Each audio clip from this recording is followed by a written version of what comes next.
purest essence of what makes a business tick is sometimes fleeting. It's not always available to draw on demand. So if you can capture these things on video, you're capturing magic in a bottle. My name is Tyson, and I own New Line Media.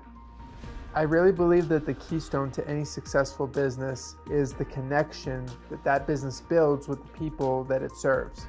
Traditionally, these attributes were all achieved through interpersonal communication. It came through authentic connection. Then the arena of the internet introduced a whole range of resources that expanded what businesses were capable of achieving. But the trade-off for these new resources was that authentic connection with the people that we serve. And without that connection factor, businesses become commodities, just a name and a price tag. So the dilemma businesses face today is how to preserve that sense of connection in a digital space. And I believe that the answer to that problem is video.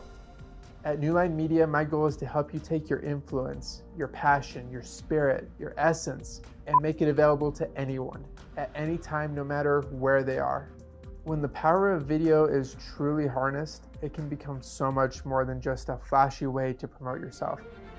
Video can help your business build trust in those you serve or want to serve. It can build familiarity.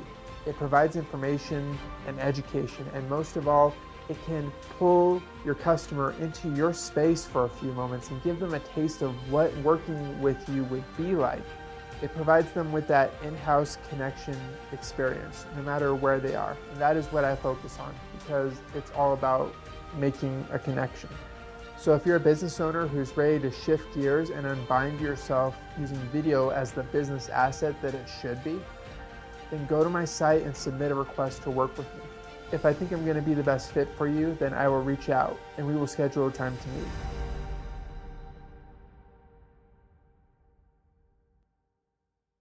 Welcome to the Business Boys Talkin' Business Virtual Power Lunch.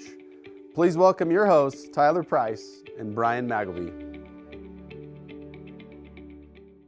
Hey, it's great to be back and got the picturesque Teton Mountains behind us here. Bryan is off doing fun stuff and is not here today, but we will hold down the fort without him. Oh, and of course he is rock and roll, guys, right? That's his comment. So he is up there defending his cornhole championship title. He apparently can never be beat. So anybody out there who thinks they're a cornhole contender, hit up Bryan Magleby and he'll play a round or two with you. So, but last week we had Chip Schwarzy from the Chamber of Commerce with us. The Chamber always does a great job this time of year, the 4th of July, with the parade. It's always epic. There's 150,000 people for a city of 62,000 that line the streets to watch the businesses and the neighbors and everything go by with their patriotic float. So grateful for the work that goes into that and what the Chamber does. Also, great show last night. I think that Mel Luke and the Frank Vandersloot puts on an amazing show. So super grateful for that. So anyway, hope everybody had a great 4th of July. We do want to thank our sponsors that allow us to get together and talk to business owners and to talk to people in our community. So BBSI, if you have any payroll needs, any staffing needs, anything in terms of looking at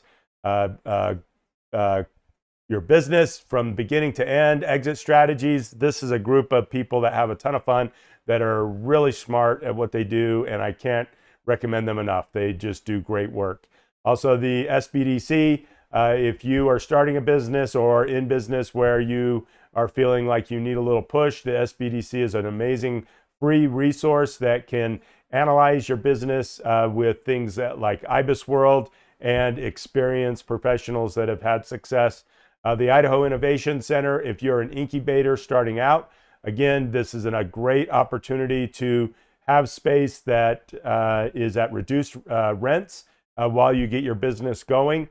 Bryan Magleby is the executor there at the Idaho Innovation Center, and the people that graduate from that, because you don't stay there forever, but after you are done at the Innovation Center and go out and launch your business in the public sector, Brian has a 95% success rate with the people that have come and started their businesses at the Idaho Innovation Center, which speaks great for what they're doing and also for Brian as well. Vulpine Marketing, doing great things, run our website. If you're in need of any sort of SEO or anything, Ryan Jose at Vulpine Marketing just does a great job. And then New Line Media, you saw Tyson's ad as we were starting, and Tyson does a great job of producing this show. And if you have any video needs, drone needs, anything, he will travel. He's gone all the way to Greece on projects and just does a great job with video editing and the whole bit. So with that, I got someone that's way more interesting than Bryan Magleby, myself, or Tyson that I want to welcome onto the show. We're going to start by showing a short video of hers, but Stephanie Taylor-Thompson, who has been in this community for a long time and doing great things, working with people as they're coming out of prison to be able to becoming contributing members in society. We're going to talk a little bit about her story and what she's up to now, and go ahead and let Tyson run that video for us. A lot of people write us off.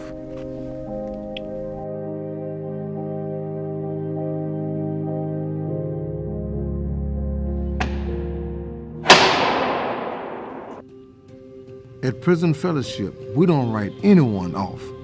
No one is too far gone. At Prison Fellowship, we've been writing comeback stories for more than 40 years in prisons across the country. From California to the heart of Texas, where hundreds of men gathered every week lifting their hands in praise. We watch God turn the hearts of stone into hearts of flesh before our eyes.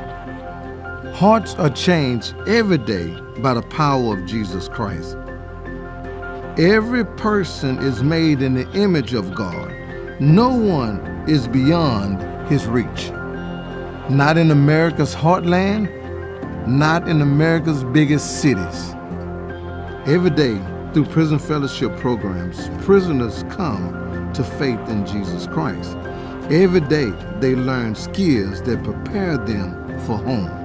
And while prisoners are restored behind bars, Prison Fellowship is taking care of their families too, making sure the kids don't miss Christmas while mom and dad is turning their lives around, making sure they have unforgettable experiences with adults who love Jesus, making sure they know that they are loved, they are valued, and they matter, making sure they know all about Jesus, the one who is changing mom or dad.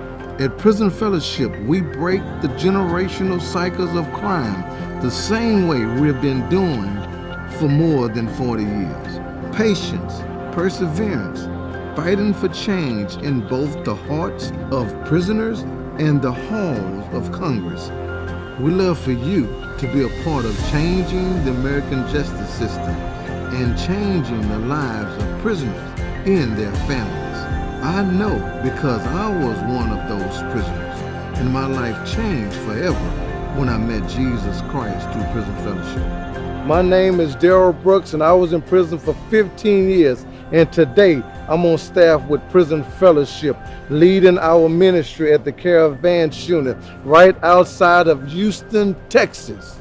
Transformation didn't happen overnight, but it happened. And I am here today because people just like you who believe in second chances, who do not write us off when the prison doors are closed, men and women who believe that children should have their parents at home and that the generational cycles of crime can be broken by the power of Jesus Christ.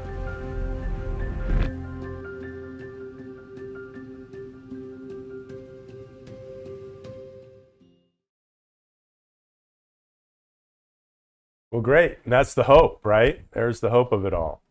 Yeah. So you recently just switched roles. Maybe tell us a little bit about your previous role, and now you're with Prison Fellowship. So maybe tell us about your previous role that you were doing, and also what is Prison Fellowship?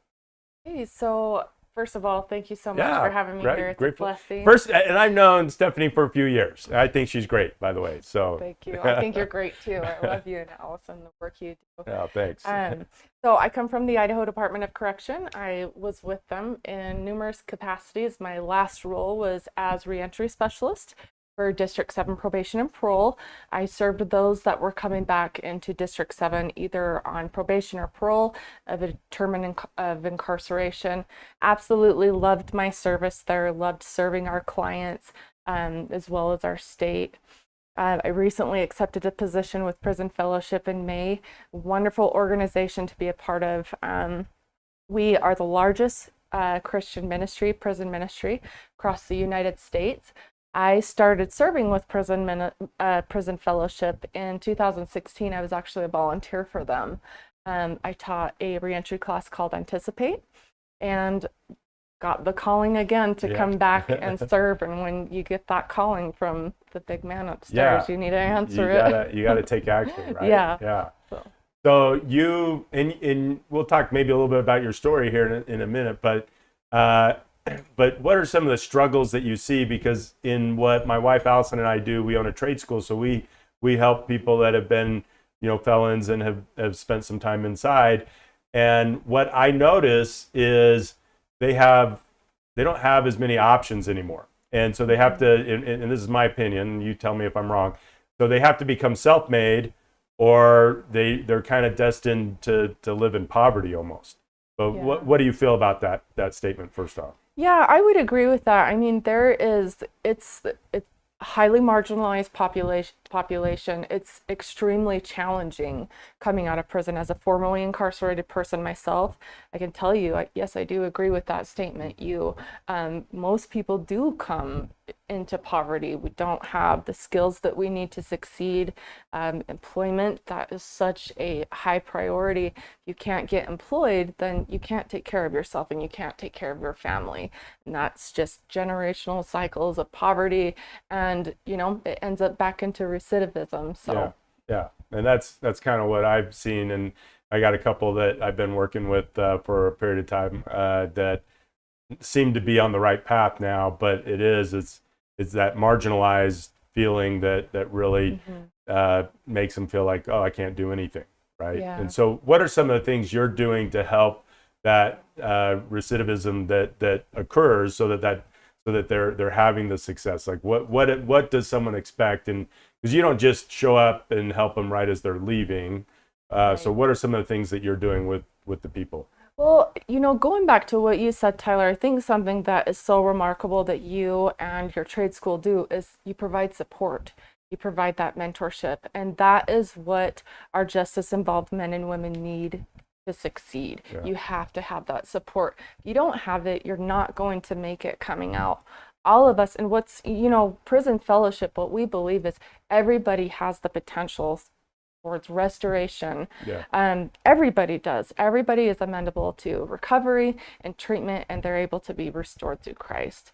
So what we do is we provide that support. We actually go into the prisons long before they re-enter back into the community. Our academies are a year long, and we're providing programming that is addressing criminogenic factors and providing a faith-based opportunity for them to have a successful reentry back in the community.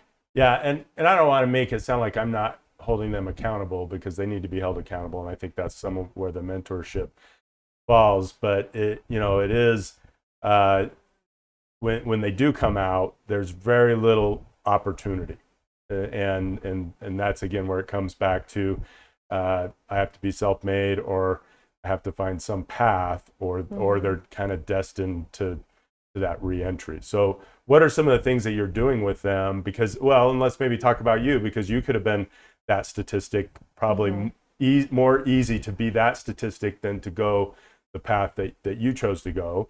But why don't you just tell us a little bit about your story, and then how did you get to where you are? Because getting to where you are smells a lot like work, right? Yeah, it's a lot of hard work. I entered the criminal justice system at a very young age.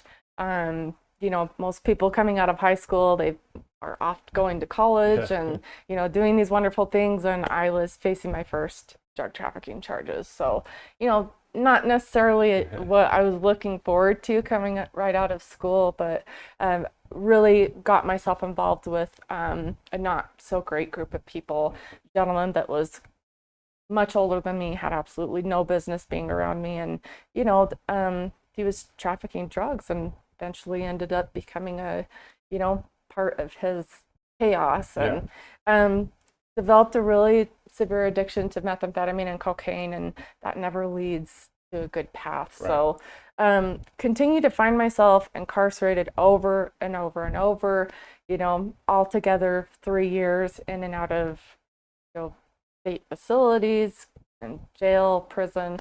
And really the last time was, that was it for me. I knew that something needed to change. I needed to get to the bottom of what was really going on and really finding out not what was wrong with me, but what happened, what got me to where I am now, and what can I do to come out better than what I went in. So, my last time in prison was when I was 27 years old. I was remanded to the Department of Correction, served my time in Boise, and really just, I had some wonderful people when I was in there. The correctional staff that were in there during my time that I served were just a really wonderful group of people. They really took that approach of, not what's wrong with you, but what happened to you and what can we do to help you be better. So I turned my life over to Christ when I was in prison. That's how, I was saved. And I made a commitment to God that if he would help me come out of there better than what I went in, I would spend the rest of my life serving him. And I'm proud to say that I have done that. You've held up to your end so far. Yeah, I've held up to my end. So, and he's definitely held up to his. Taken a lot of hard work to get where I'm at. You've got a person with numerous felonies, not only struggling to recover from a drug addiction, but also PTSD, anxiety, numerous things that come along with that, and really little to no skills. I had no, my education consisted of high school. I graduated from high school and very little college, but no marketable skills. So it really took, coming out of prison and having really strong support, such as my supervising officers and people such as yourself that were willing to take a chance on me. I had a wonderful employer who saw value in me, and that getting my foot in the door, getting some employment really was a big change for me. But then you went on, in addition to being employed, you went on to go to school. And you have your undergraduate. What degrees do you have currently? So my parole officers are actually the ones that inspired me to get into corrections. I had looked, both of them had mentored me, and I just really thought, I want to do what they're doing. I want to give back, and I want to help serve others that have gone through the same thing as me. So I went into Idaho State University, graduated with degrees in criminology and sociology, general studies, and then, now continuing my master's degree with Northwest Nazarene. Right. And you're how far into that? So got another year and a half. Yeah. So and then you get to graduate and move from there. Yes. Well, good. So, it is, not everybody though is going to want to do that type of schooling, right? So what is it that you're doing with these people to help to start to identify, saying, hey, this is how we got here, and this is how we avoid it, but then they have to choose to avoid it first off, but then where is their hope? Like what types of things are you helping them to identify as this is a path that looks like you would excel at? Because I think in your case, I think that this was a path that you could excel at. Yeah. First and foremost, we're taking a restorative approach to men and women that are incarcerated, and really letting them know that they have the opportunity to come out of prison better, come out of prison, knowing Christ and having support while they're in there and coming out with more support. We don't go into, helping them identify A career path or something a like that. career Okay. path or Okay. vocational skills, but definitely, providing them the support and encouragement that they need, our volunteers coming in and providing them that hope so that they can work more closely with their case managers and other really phenomenal correctional staff, helping, identify what is something that I would be interested in. Yeah. So then it's helping them, but when they come out, where do they go initially? The people that you're working with.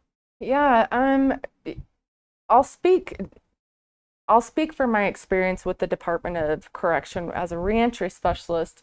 A lot of people are reentering back into our community. They're going into transitional housing, safe and sober housing.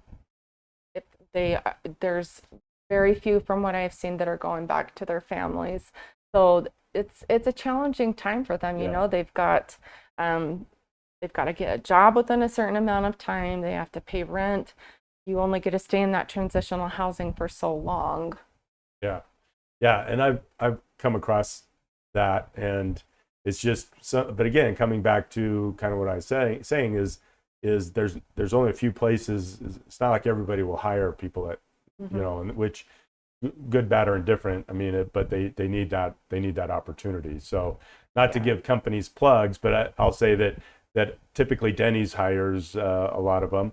But are there other companies that are good to work, that want to work with these with the people coming out that are looking to get back on track? I think that as a nation, definitely as a state, our employers are starting to see the value in our incarcerated men and women. There are so many talented individuals, and if they will just, not necessarily look at that box that was checked, that, are you a convicted felon? But look beyond that box. What does this person have to offer? And if they'll do that, and I see so many employers that, thank God that they do that.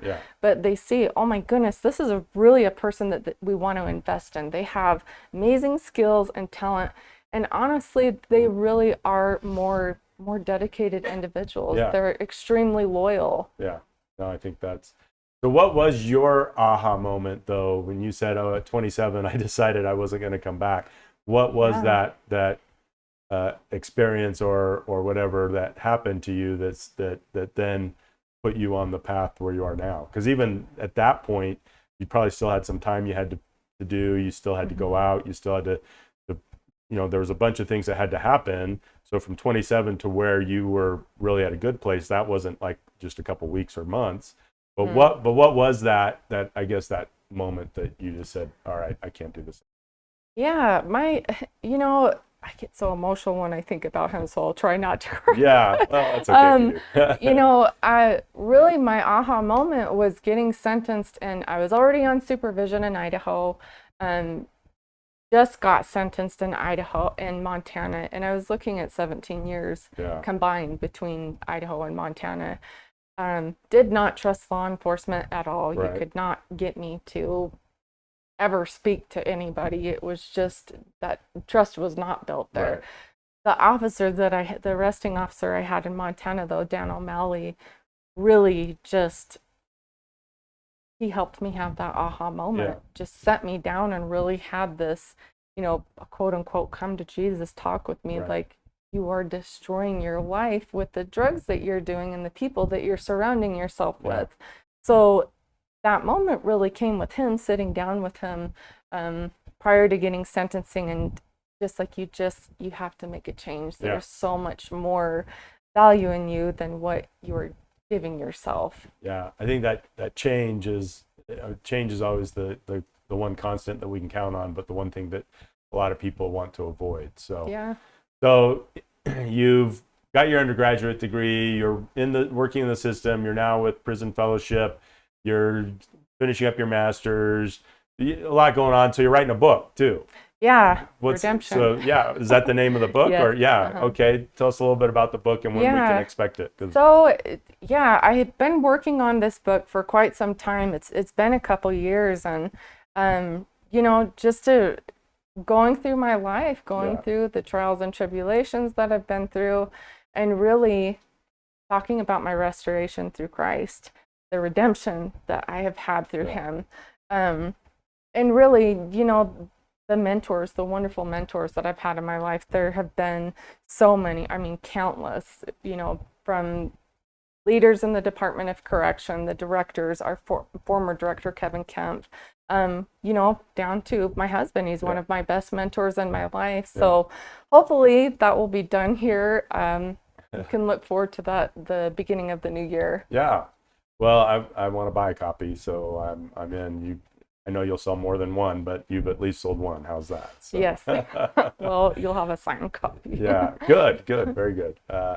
So then it's just giving some hope to people, but this is men and women, and they're coming out. What do you feel? What's been some of your? And I know I don't necessarily want to talk names, and it's not that you would, but what are some of the highs that you've had doing what you're doing, and maybe some of the lows that you've seen as well?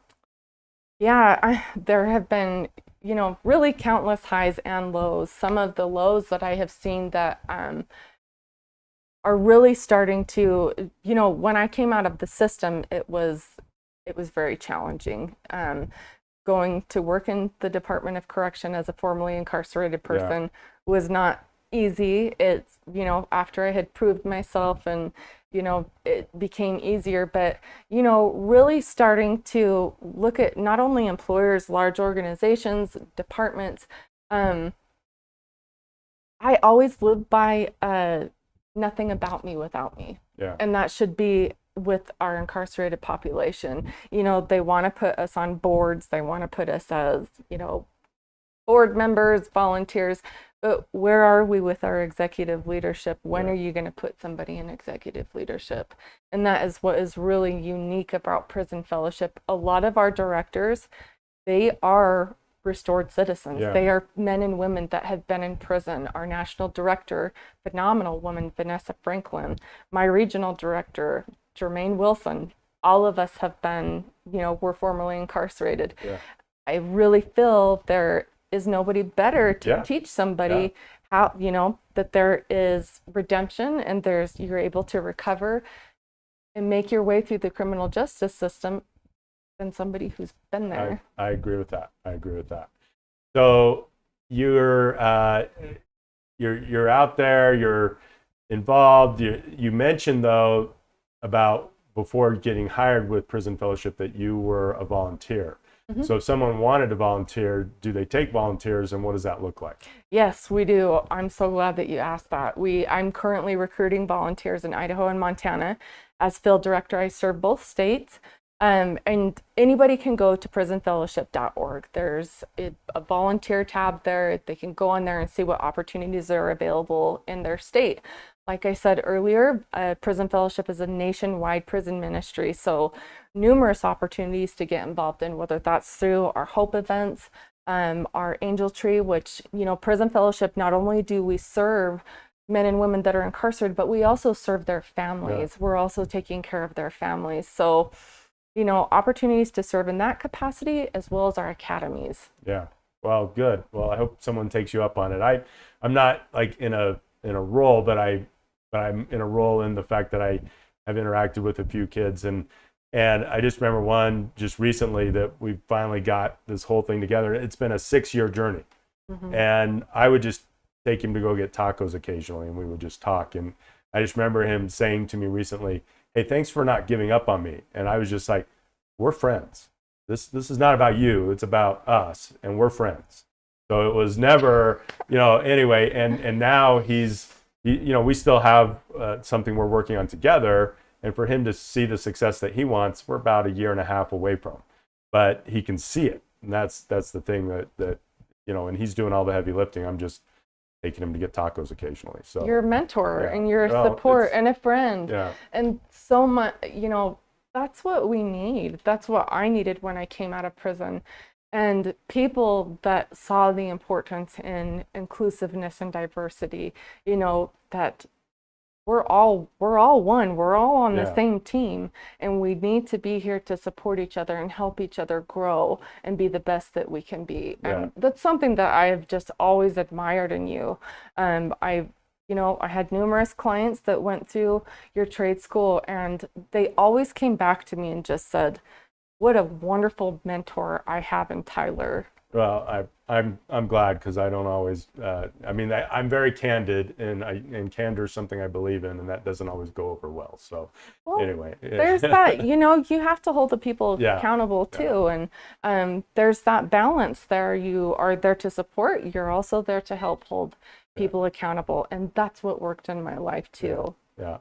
Well, is there anything else that maybe we didn't discuss that you would like to talk about? And then you have to, I told her ahead of time that she has to come up with the trivia question, because we have a prison fellowship swag bag that we're going to give away, and she has to come up with the question that you'll have to text Brian. But before we get there, is there anything else that that we didn't maybe discuss that you'd like to bring up?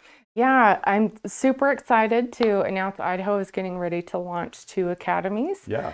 So we'll have a Prison Fellowship Academy, that's a year-long academy in the Boise area in our South Idaho Correctional Institution, and then one at the Pocatello Women's Correctional Center. So super excited about those. We also have a Hope event that is going to be happening at the Pocatello Women's Correctional Center August 31st. So we're looking for volunteers to help with that. Yeah. And I would love to have, if you're interested, go to prisonfellowship.org or All right. reach out to me. Yeah. Well, we'll try and throw that into our Facebook page as well. But all right. Well, I really appreciate Stephanie. She's done great things in our community. I've seen it firsthand, and super grateful to watch her progression in this whole thing as well. But do you have a question to give? Because you got a hat, you've got a bag, I've got some great swag in there. Yeah, you do. Pens, everything. So yeah. So what's the question? Yeah, what can you do to get involved to serve your state? How do you become a volunteer with Prison Fellowship? There we go. So if you have that answer, first off, take action, but text it to Brian's cell phone number, 208-520-9400. So, well, I'm super grateful. In addition to everything else she's done, she's also a TEDx speaker a couple of years back, and we are going to end this without a training today, but we are going to watch Stephanie's TEDx talk. So have a great rest of your day, and hope you had a great 4th, and we'll see you next week. Yeah. Thank you, Tyler. Thank you.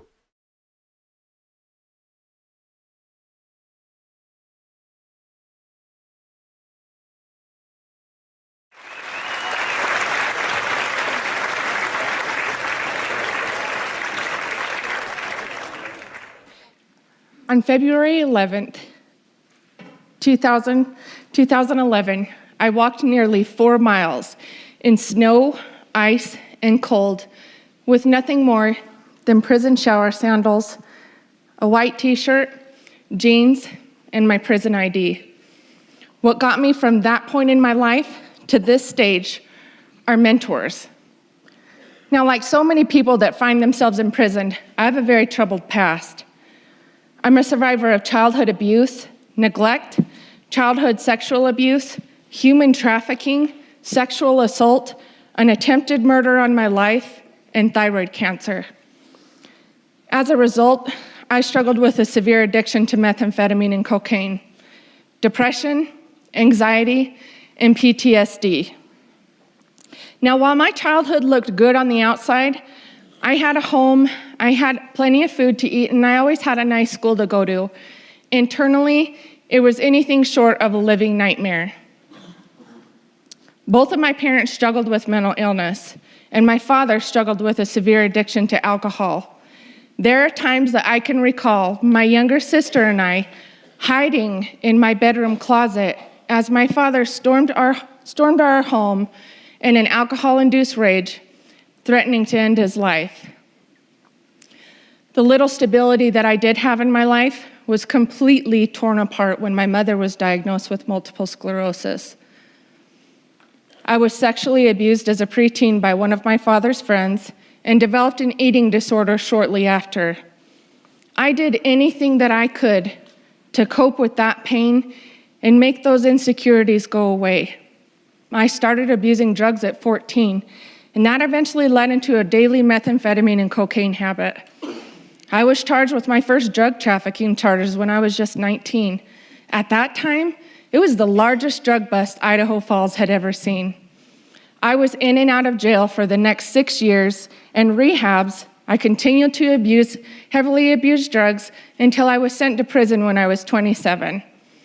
And prison was the best thing that ever happened to me. Now, I struggled when I first got there, letting my anxiety and my anger get the best of me. I'd gotten into a heated argument with another inmate. The prison staff intervened, set me down, and for the first time in my life, I felt like a human being. I felt like I mattered. They told me, Stephanie, we are not going to let you give up. You are not walking out of here with a 13-year sentence. They believed in me more than I believed in myself at that time. I didn't know this, but at that time in that prison, those prison staff were my first mentors. After that talk, I excelled in my programming. And I finally felt like I had some strength that I could succeed when I got back out in the community. But I was still terrified. I didn't want to go back to the same place that I had spent so long, not only destroying my life, but literally poisoning my community. I had a solid release plan when I came out of prison, but when I got back to Idaho Falls, it completely fell apart. My housing had been given away to another person that was in need of housing due to the high demand for housing in our community. I was to check in immediately with my probation officer upon my release. Now, I've been through a lot of scary things in my life, and by far the scariest was the uncertainty that I faced on that cold 4-mile walk to the parole office. I got to the parole office and I picked up the phone in the lobby, and I called my PO to let her know that I was there. She came out into the lobby, and everybody started vying for her attention, trying to ask her questions, and she silenced the room. She said, "Everybody stop." And she took one look at me. The expression on her face was furious, and it was entirely focused on me. And I was petrified because I had disappointed her so many times. I thought she was angry because she had to supervise me again. Even she had even fought with her boss to not have me on her caseload again.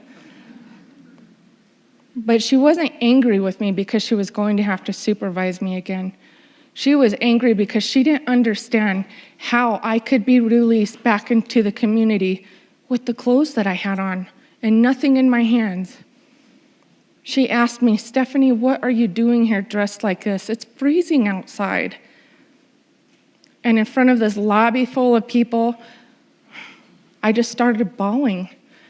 The only thing that I could say to her was, Sarah, I don't have anything. I had no food. I had no home. I had no clothes. I had no money. I had no car. The only identification that I had was my prison-issued ID. And I had absolutely no one that I could count on. She took me back in her office, and my probation officer didn't allow me to leave until I had all of the resources I needed. That night, I knew I had a warm place to stay, I had food, and I knew that I could meet with her the next day. My probation officer was my biggest advocate in my recovery. She was there to support and guide me. She connected me with valuable resources in the community so that I could obtain gainful employment and enter into higher education. She has supported me through my entire college career. The former Idaho Department of Corrections director believed in me so much that he allowed me to complete a criminology internship within the department. He's continued to be one of my biggest supporters and biggest mentors in my life.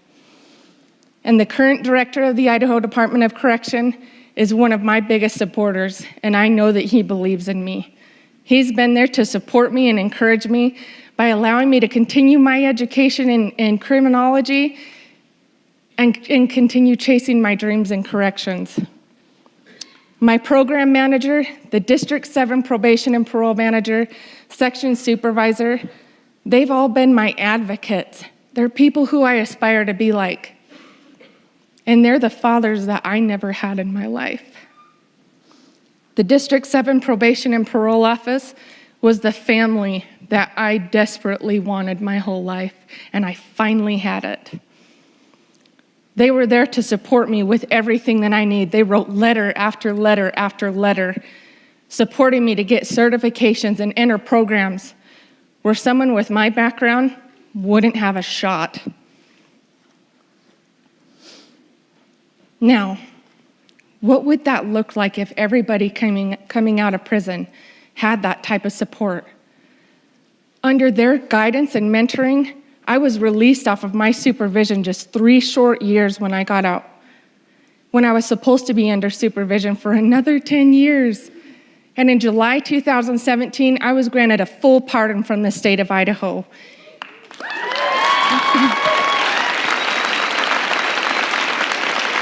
And in December 2017, I was granted another full pardon from the state of Montana.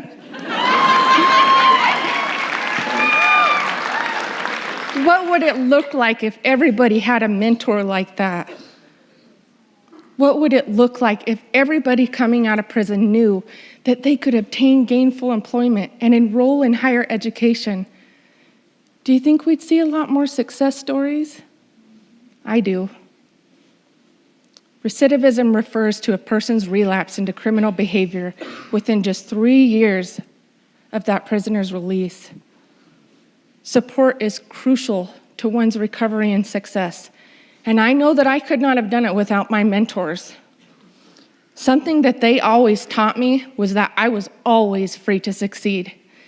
And the Idaho Department of Correction Free to Succeed Mentor Program is working hard to ensure that every person coming out of prison has the support that they need so that they can be successful like I was. But they need your help. You can be a mentor. You can be that positive person in someone's life to help them change so they never have to see those prison walls again.